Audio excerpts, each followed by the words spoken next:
Welcome, everybody. The image kind of speaks for itself. Wayne Kosior certainly not back from vacation. We kind of got tied up with a couple of things. We're busy men, Wayne, aren't we? Yeah, believe it or not, we do have real jobs besides our on-air personalities, I guess, Theo.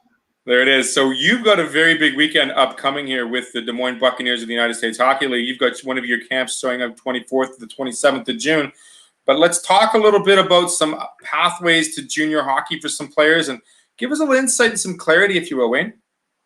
Yeah, this is a big topic, and I thought some of our viewers might be interested in it because I'm certainly getting a lot of calls from a lot of different people regarding, where should their child go and play. It's been a very, very different year, of course, but even on a normal year, there's going to be a lot of, question marks on where's the right team to go to at what level and so on and so forth. So I thought it'd be a timely subject, and I'm giving a presentation this weekend to a group in Southern California. A minor hockey association is wanting me to give them a half-hour presentation. And, at the end of the day, you got to find the right fit for your son or your daughter if you're in the ladies hockey, and, find the right place to go. And, not everyone knows, what's the right place to go. And I guess some of the things that I put as some key things, first of all, the whole coaching and team history type thing. So you got to go to a place where there's a coach that, number one, hopefully, ideally wants you as a player. I know there's been some players and parents that literally have to beg and try and get on a team. Now, I think that's the wrong approach. I mean, you want to have a coach that's hungry for you. And the lesson in that is you don't always have to go to what you think is the highest league or the best league type thing.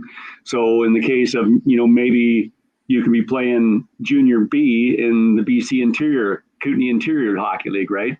Versus playing in the BCHL. Playing in the junior B level may be a better option for you versus being a fourth line player at the BCHL level. So, there's just one thing, as far as finding the right team and a coach that really wants you is one of the key things. Absolutely. I mean, you talk about playing time. I mean, a fourth line on the dub or a first line in the BCHL. I mean, where do you want to progress? How does your game want to progress? And furthermore, I 100% agree with you, Wayne.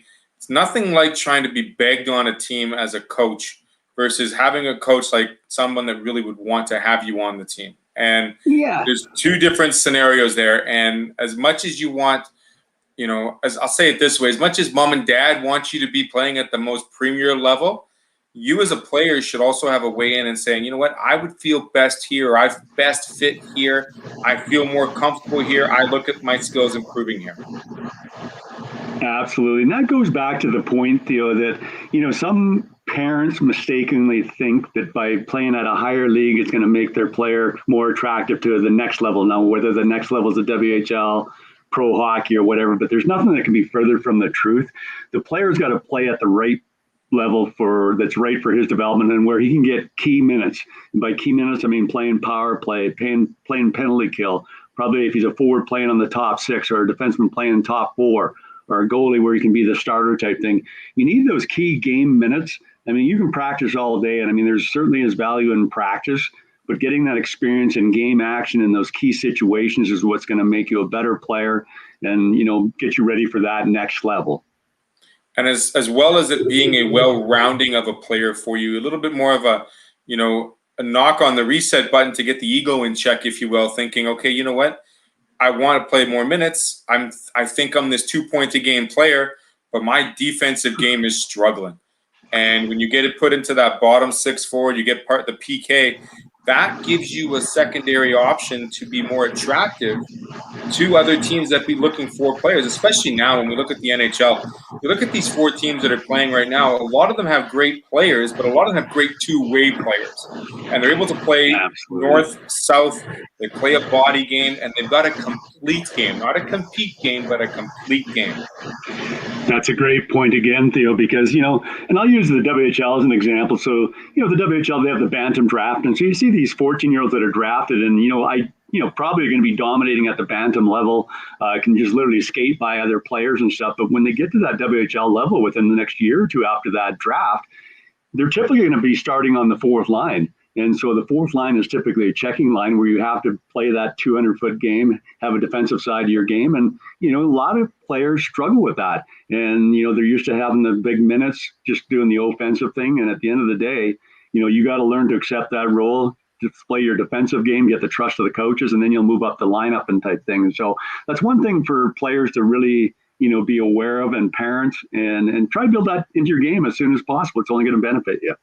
Absolutely. I mean, it's so attractive when you have more tools on the belt versus just holding the big hammer, if you will. And we've seen it time and time again. I mean, I can think of players that I've watched, young stars, put 2-point, 3-point games, like Riley Cote, for example, and Jared Stoll, for another one, brings up in Saskatchewan. Jared was lights out when he played junior hockey. And you see how his career blossomed into that two-way player for the LA Kings. And I mean, hey, you know what? He's done tremendous work. And unless your last name is Bedard or, I don't know, Geeky, you're not going to be able to see top minutes coming out of there as a 16-year-old kid, right? Exactly. Those types of players are the exceptions, not the rules type thing. So, a great thing to be aware of. So the other thing I want to talk about on Theo here is just, I think, is a good thing for players to know. And this relates to pretty much going to any level, but certainly if you want to look at the college hockey, it's extremely critical. And you do have to kind of use some of the online tools available to you today to promote yourself and stuff. And, as you look at the leagues, a lot of the leagues, and I've seen in the Alberta Junior League, the BC League, certainly the North American League, USPHL, all those teams on their website have places where you can register as a prospect. So certainly, if you're a prospect looking for a team right now, you should be hitting all those websites, putting on your personal information type thing, providing them your email and phone number so they can reach out to you. Also, certainly creating a video of some of your highlights. And I think we talked about this on an earlier episode, but as far as your highlights, don't just show you scoring goals. You do have to show that 200-foot game that we just talked about a couple of minutes ago and stuff. So show yourself doing some good back checking, some good physical play, some great passing, and then of course some goals at the forward, and goalie, make sure and show how you play that puck, show how you skate. It's not only just about saves and stuff. And so create those videos, and YouTube's a free place to post that video online. And the number one thing when a team is interested in you, they're probably going to say, we need to see some video of you and stuff. Now, they don't want to go through hockey TV and try and edit down 50 games and find a few of your highlights. So make it easy for the teams to, see highlights of you and display your best games and stuff like that. So, those are just a few of the tips. You can certainly also attend many of the combines and showcases that exist, throughout the Western Canada and the junior leagues. There's all kinds of camps that typically are going on a typical year. And now that things are straightening out, I'm sure there's going to be a lot of teams be opening up some prospects camps here. In the U.S. side of things, there's always showcases and prospect camps going on type thing. So, make sure and watch for those online, put some video online, reach out to teams type thing. Every team's budget is stretched these days. They can't pay and have scouts everywhere. So help them out. If you're a good player and got some attributes, make them aware of yourself type thing. It's free and very little of your time. You can be a hockey player on the ice. You can be a hockey entrepreneur off the ice. And selling yourself is the number one thing if you want to get to the next level. I couldn't agree with you more, Wayne. Showing off that 200-foot game and showing how mature you are is, being that go-getter is, if you're on that, line of being, are you going to be added? Are you going to be left off the roster?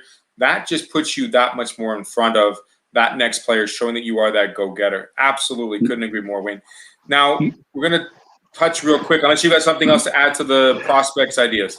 No, I think, we've covered some of the key points there and stuff, like I say. So, the message to take away here is, a lot of it's within the player's control. Make some wise decisions, use the tools that you have accessible to you to make teams aware of you and stuff. And it's going to help your prospects going forward. Absolutely. Now, we got a couple minutes left. Wayne, I know you brought up something off camera just before we started. There was a ruling in the Supreme Court with the NCAA and their players. What are they allowed? What is that ruling, and what are they allowed to do? Well, basically, what the Supreme Court has agreed with the lower court that made the decision that the NCAA players should have rights to their likeness and images and name. So coming, up until now, really the NCAA teams and schools controlled that stuff. And, the big issue is that the NCAA has been making, in most people's eyes, millions and millions of dollars, off these players, their play, their likeness, their images, their names. And, in a lot of cases, these players are, maybe not even getting full scholarships to the school. So they basically ruled that those players should benefit from some of this stuff, and that the NCAA and the schools shouldn't control that. So I think you're going to see some changes going forward. I can sense there's probably going to be both good and bad, because the one thing you instantly think about is, well, suddenly the rich schools that have great endowment funds can just go out and buy the best players and give them lots of money and allow them to promote themselves and stuff. But there again, I think most associations and divisions within the NCAA will be smart enough to try and keep it competitive within a division and establish their own rules and guidelines and what can be provided to the players and stuff. But from a player's perspective, I think there should be more money for school and for their accommodations and for food and stuff like that, and then still be able to make some money from their images, which I think is rightfully so, just based on the fact they're paying the head coaches of some of these football programs millions of dollars, and millions of dollars to subsidize other programs when it's made on the the backs of these players. Absolutely. The players have certainly taken the brunt many decades now, and it's nice to see that they have a voice to be heard, certainly. But I mean, last time I checked, a lot of these schools, if you do get a full ride, that's pretty close to 150 to 200K in your pocket. Absolutely. That you're saving, and it's not cheap to go to school in Division I. Yeah, absolutely. And in the U.S. and especially in the Ivy Leagues and some of the East Coast schools, I mean, you're pretty accurate on some of those numbers in Canadian dollars and stuff like that. And so, like I say, I think it's a great ruling. I think it's going to even things out a little bit more and give the players more power and more money. But there is going to be some hiccups and bumps in the road till the NCAA and the different conferences can work it out to how do they create equity and stuff, and make sure there's just not a couple of teams that, stack up because they got lots of money and blow the other teams out. You mentioned the conference play, and it's certainly going to be seen. It's going to be interesting to see how each conference will play it out. Thanks, Wayne, for joining me. We're going to talk a little more about this topic a little later on as we get more clarity, as well as we're trying to figure out how to discuss this portal. I know you and I have a lot of information on it, but now that it's starting to begin the school year in the fall, these portal athletes will be in jeopardy perhaps and not able to sign with their teams or not able to go to school perhaps. So thank you for joining me here on Wayne's World ASTV. Stick around. We're going to have another part 2 with regards to a Chicago Steel, one of Wayne's foes in the USHL, Noelle Needham, who also was the co-founder of the Sioux Falls Power Program. Stick around. Thanks for watching here on the Ice, Wayne's World Edition. We'll be back Thursday as well. Have a great one. Take care of your family. Take care of your neighbors. And, of course, bringing more goodness to the greatness.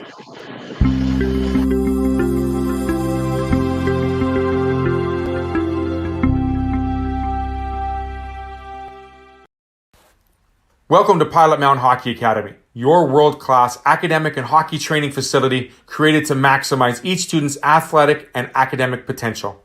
Blackjack Stewart Arena, home of the Buffalo, is inside the 46,000 square foot complex, as well as a curling rink and other facilities.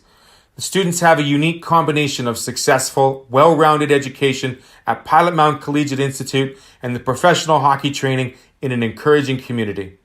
The years of experience of on-ice coaching propel our students to the next level, both mentally and physically, in a professional environment.